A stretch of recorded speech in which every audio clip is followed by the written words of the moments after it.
오늘 제가 드릴 말씀은 데이터의 특성, 그리고 데이터는 누가 소유해야 되는가에 대한 내용입니다.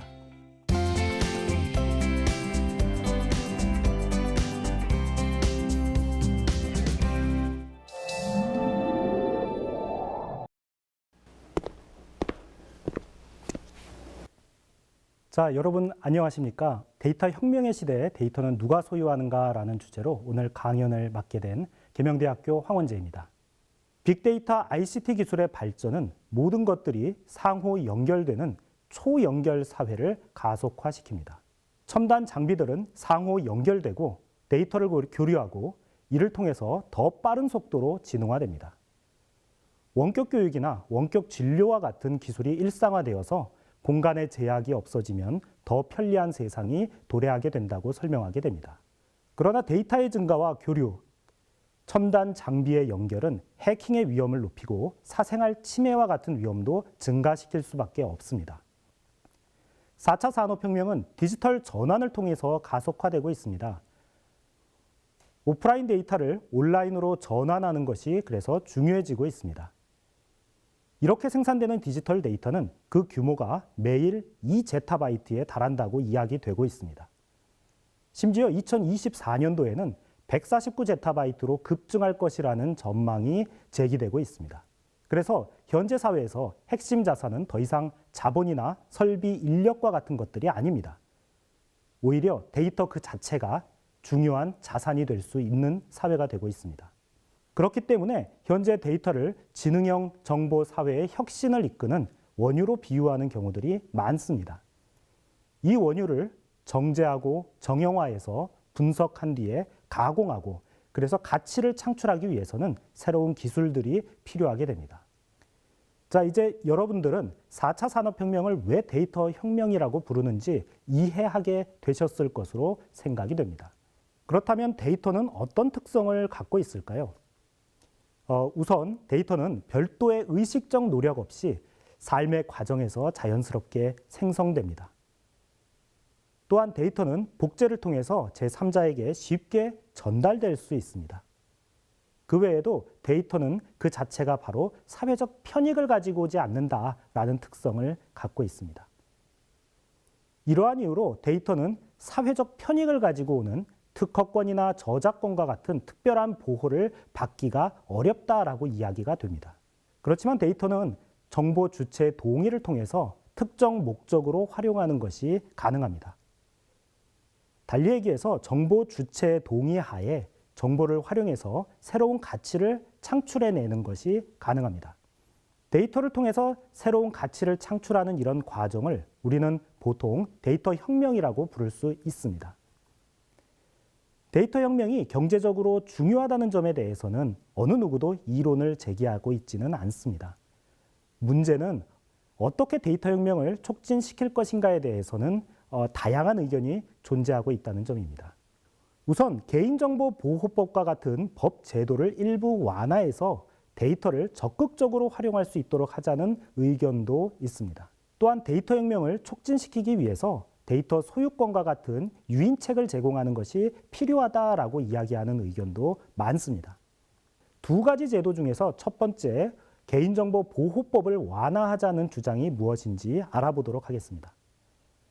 많은 데이터들은 개인정보랑 연계되어 있는 경우가 많습니다. 그런데 개인정보는 법률에 의해서 그 활용이 제한되기도 합니다.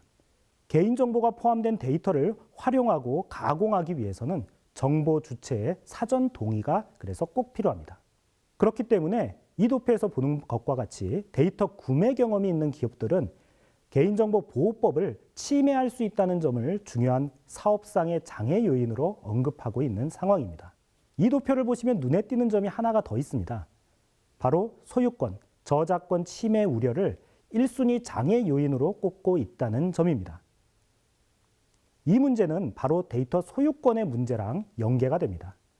데이터를 수집하고 가공하였을 때 누가 데이터의 소유권자가 되어야 하는지가 분명하지 않기 때문에 데이터 산업에 참여하는 기업들은 재산권 침해의 우려 속에서 사업을 진행할 수밖에 없는 어려움을 겪고 있는 것입니다.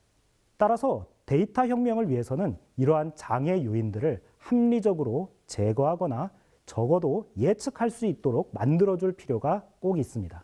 다행스럽게 작년 2월 개인정보보호법이 개정되었습니다. 이 개정을 통해서 개인정보보호법에는 가명정보라고 하는 개념이 새로 도입되었습니다.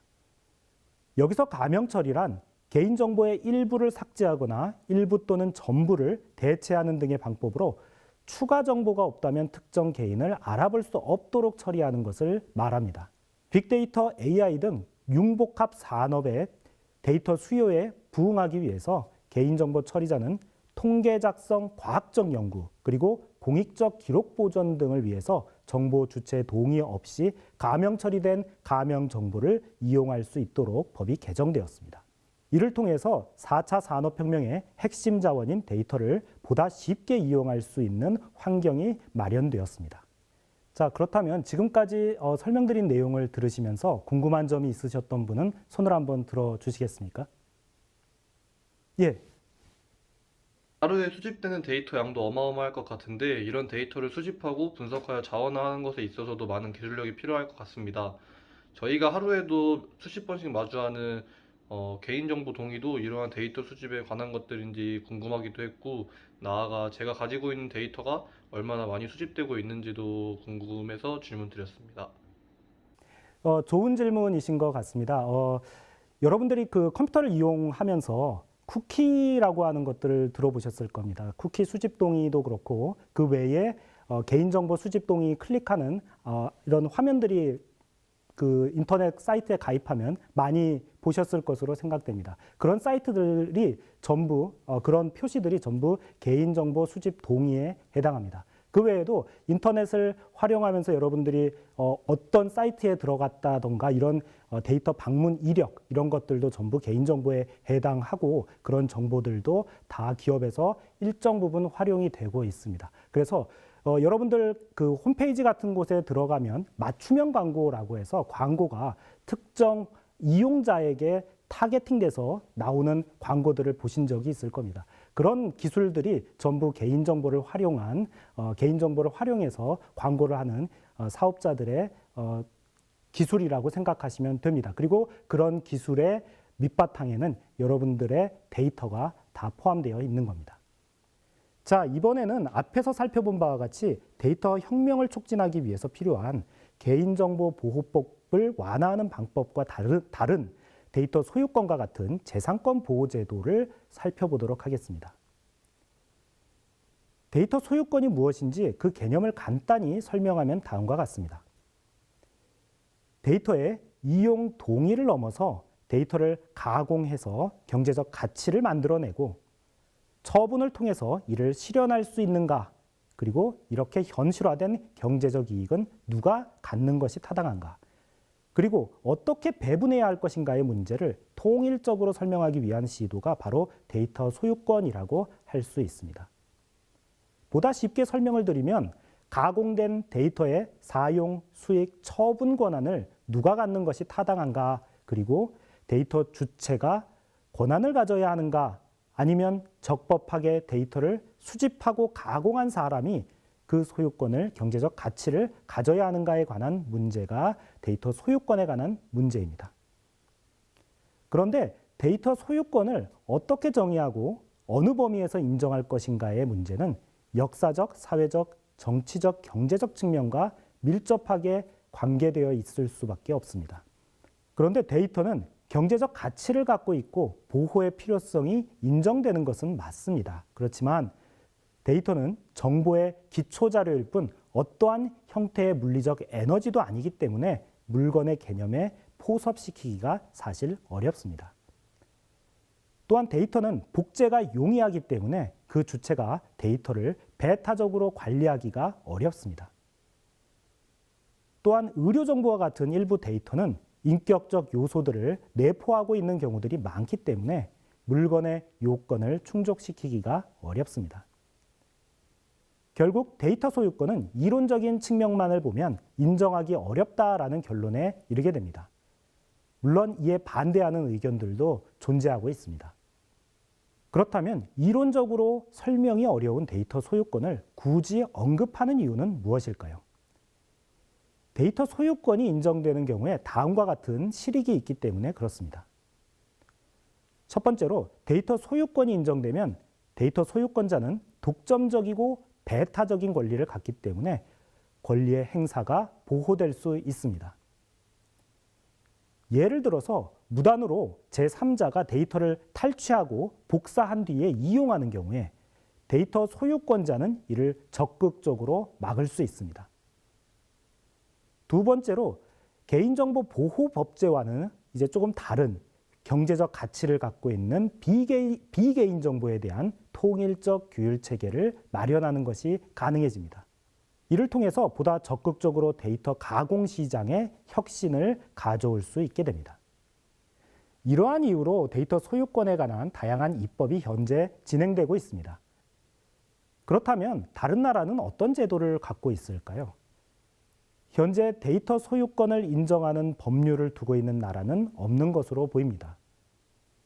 다만 미국 같은 경우에는 Own Your Own Data Act라는 새로운 법률안을 통해서 데이터 소유권을 인정하려고 시도하고 있습니다. 이 법률안의 내용을 잠시 살펴보면 정보 주체에게 인터넷을 사용하면서 만들어진 데이터에 대한 배타적 재산권을 인정하고 있습니다. 또한 온라인 소셜미디어 사업자는 이용자가 사이트에 가입할 때 개인정보를 이용한다는 점을 적극적으로 알리고 자발적 동의를 받도록 하고 있습니다. 당연히 이 동의는 철회하는 것이 가능합니다. 자, 이제 데이터 소유권에 관한 대표적인 사례를 하나 살펴보도록 하겠습니다. 이 사례는 바로 보건의료 데이터입니다. 환자의 건강 상태와 의료 전문가들의 지식과 경험이 결합되어서 만들어진 데이터라고 할 수 있습니다. 따라서 누구에게 소유권이 있는가라는 것이 문제될 수 있습니다. 환자 개인의 건강에 관한 정보이기 때문에 환자가 소유권을 가져야 할까요? 아니면 환자의 건강 상태를 보고 의료 전문가가 자신의 지식과 경험을 통해서 내린 판단 기록이기 때문에 의료 전문가가 오히려 소유권을 갖는 것이 타당할까요? 또는 민감한 개인정보이기 때문에 강하게 보호해야 하는 게 맞을까요? 아니면 현재와 같은 보건의료 위기 속에서 연구 개발을 하기 위해서 넓게 이용할 수 있도록 해야 할 필요가 있을까요? 이러한 질문에 대해서 쉽게 답하기는 어려울 것으로 보입니다. 데이터 소유권이 이론적으로 인정되기가 어렵다라고 이야기하지만 데이터베이스는 별도의 보호를 현재 받고 있습니다. 저작권법에 의하면 데이터베이스는 검색과 활용을 위해서 방대한 자료를 모아 체계를 만들어내고 검색의 용이성을 제공하는 등의 별도의 노력으로 구축된 제작자의 창작물이라고 이야기합니다. 이러한 제작자의 인적, 물적 노력과 투자를 저작권법은 별도로 특별하게 보호하고 있습니다. 자, 이제 살펴본 바와 같이 데이터는 일방에게 소유권과 같은 절대적이고 배타적인 권리를 인정하기 어려운 경우가 많습니다. 동시에 데이터를 경제적으로 활용할 필요성은 점차 많아지고 있는 것이 현실입니다. 따라서 개인이 자신의 데이터에 대한 통제권을 갖고 이를 통해서 데이터의 활용 분야와 범위를 능동적으로 결정하도록 해서 양자의 조화를 가져올 필요가 있습니다. 이러한 새로운 패러다임을 위해서 새로 도입된 제도가 바로 마이데이터라고 하는 것입니다. 마이데이터는 정보 주체가 본인의 정보를 적극적으로 관리하고 통제하면서 이를 신용이나 자산관리, 건강관리 등에 활용하는 것을 의미합니다. 따라서 마이데이터는 개인정보의 보호와 활용을 모두 고려해서 데이터 혁명을 이끌어갈 중요한 제도라고 할 수 있습니다. 현재 우리나라는 신용정보의 이용 및 보호에 관한 법률의 개정을 통해서 마이데이터를 도입하고 있습니다. 마이데이터는 사실 우리나라에서 처음 시작된 것은 아닙니다. 유럽연합은 시민들의 개인정보를 보호하고 시민들이 갖고 있는 개인정보에 대한 권리를 강화하기 위해서 2018년 일반 개인정보 보호 규칙을 시행하고 있습니다. 이 규칙은 데이터 전송 요구권을 규정하고 있고 이 권리가 바로 마이데이터와 밀접한 관련을 갖고 있습니다. 데이터 전송 요구권은 개인이 요청하면 데이터를 보유한 기관이 자신이 가지고 있는 데이터를 표준화된 전산 처리 방식으로 제3자에게 전송하도록 하는 권리를 말합니다. 이 권리는 사실 구글이나 페이스북 등과 같은 해외의 거대 사업자가 갖고 있는 개인정보의 독점 상황을 완화하기 위해서 만들어진 것입니다. 이미 앞에서 설명한 바와 같이 우리나라는 신용정보의 이용 및 보호에 관한 법률의 개정을 통해서 마이데이터를 도입하고 있습니다. 마이데이터 사업자는 개인 신용정보 전송 요구권에 기초해서 고객에게 보다 편리한 금융 서비스를 제공할 수 있게 되었습니다. 금융 소비자는 마이데이터를 통해서 개인 신용정보를 통합해서 관리할 수 있게 되었습니다. 우선 고객은 마이데이터 앱을 통해서 개인 신용정보 전송 요구권을 행사하게 됩니다. 이 경우 금융회사는 고객의 개인 신용정보를 마이데이터 사업자에게 전달하게 됩니다. 이때 고객의 인증정보는 암호화하여 안전하게 전달되도록 하고 있습니다. 마지막으로 마이데이터 사업자는 고객의 정보를 통합해서 조회할 수 있는 서비스를 고객에게 제공하고 있습니다. 기존의 개인정보 보호 제도는 개인정보를 수집하고 이용하기 위해서 정보 주체에게 사전에 개인정보 수집 및 이용 목적 등을 고지해야 했으며 정보 주체의 동의도 받아야 했습니다.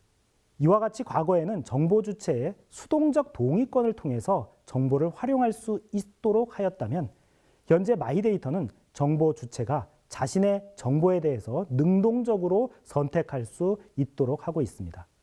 이를 통해서 서비스의 선택의 폭이 넓어지고 서비스의 품질도 좋아질 것으로 기대를 하고 있습니다. 자, 여기까지 들어보시고 질문 있으신 분 손 한번 들어보실까요?